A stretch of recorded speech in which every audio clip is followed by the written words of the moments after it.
La finale du 1500 mètres catégorie T13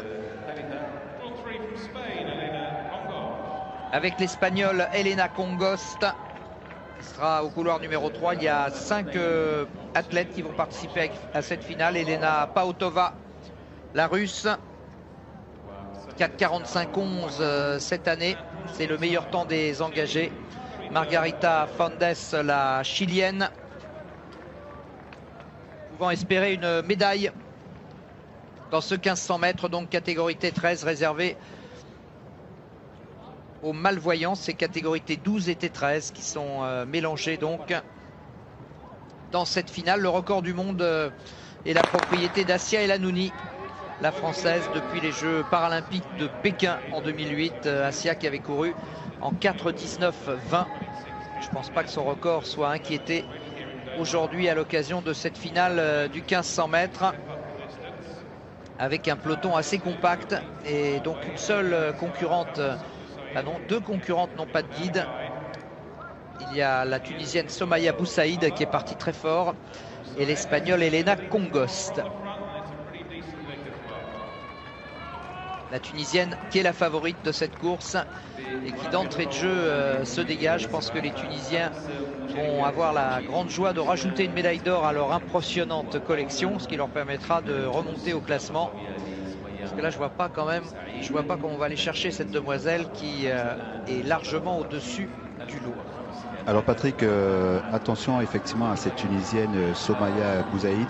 C'est une athlète qui a du métier, c'est une athlète qui a couru au moment où Assia était dans le circuit et une très bonne athlète. Oui, bah là on le voit, hein, elle fait vraiment l'écart, elle court seule en fait. Oui, elle a du métier. Il y a un bon tempo, une belle foulée. Et derrière on va évidemment disputer la médaille d'argent. Pour la médaille d'or, c'est déjà terminé. Somaya Boussaïd. On rappelle donc les grandes années d'Assia Elanouni, puisque vous le disiez, c'était une des adversaires privilégiés de la Française que l'on salue, qui a été moult fois médaillée d'or aux Jeux paralympiques. Elle ne va pas avoir besoin de forcer son talent. En deuxième position, pour l'instant, c'est la Russe Elena Pautova qui prend l'avantage sur Margarita Fondes, la Chilienne.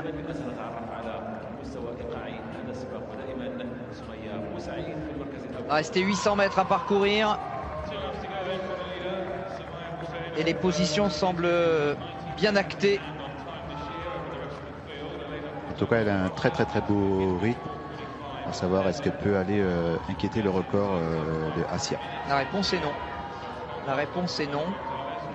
Ça va pas suffisamment vite. De 23:38 aux 600 mètres. Je pense pas, d'ailleurs, à partir du moment où elle n'est pas poussée vraiment dans ses retranchements, Somaya Boussaïd n'a pas besoin de s'employer outre mesure. Elle va courir son 1500 mètres sur bon rythme, sur un bon rythme, mais je pense pas qu'elle puisse accélérer à un moment ou à un autre. Elle n'a pas besoin de le faire. Pautova, la Russe, est déjà dégagée pour la deuxième place. Et pour la troisième place, c'est quasiment la même chose pour la Chilienne Margarita Fondes. Donc vraiment les positions sont largement actées dans ce 1500 mètres réservé donc aux malvoyants. Antonin Keita nous disait tout à l'heure que la vue est un peu à géométrie variable. Ça dépend de la lumière, ça dépend de la distance, ça dépend de l'habitude à interpréter les formes, les zones d'ombre. C'est quelque chose d'extrêmement complexe bien sûr, mais qui n'empêche pas ces jeunes femmes de courir à un très très bon rythme. On le voit avec Somaya Boussaïd qui a 35 ans, et bien va encore une fois enrichir son palmarès. Pautova qui termine très fort, la Russe, mais elle ne reviendra pas sur la Tunisienne Boussaïd qui évidemment va terminer assez loin du record du monde d'Assia Elanouni, qui est de 4:19:20. Alors que pour la 3e place, les Mexicains, la Mexicaine Ana Isabel Tavera essaye de revenir sur la Chilienne. Mais ce sera compliqué. Voilà, victoire donc pour Somaya Boussaïd, qui va terminer son 1500 mètres au-delà des 4,30. 4,33,51. Médaille d'argent pour Elena Paotova.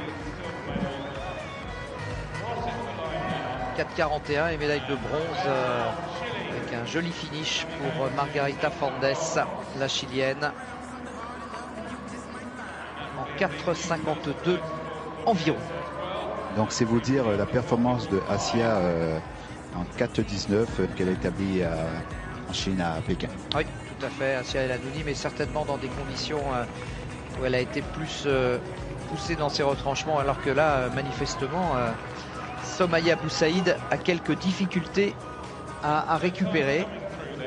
C'est-à-dire qu'il fait toujours très très chaud ici à Doha. Voilà, ça va aller mieux. On va la mettre à l'ombre, on va la mettre au frais, mais là, manifestement, elle est très entamée. En tout cas, c'est une nouvelle médaille d'or.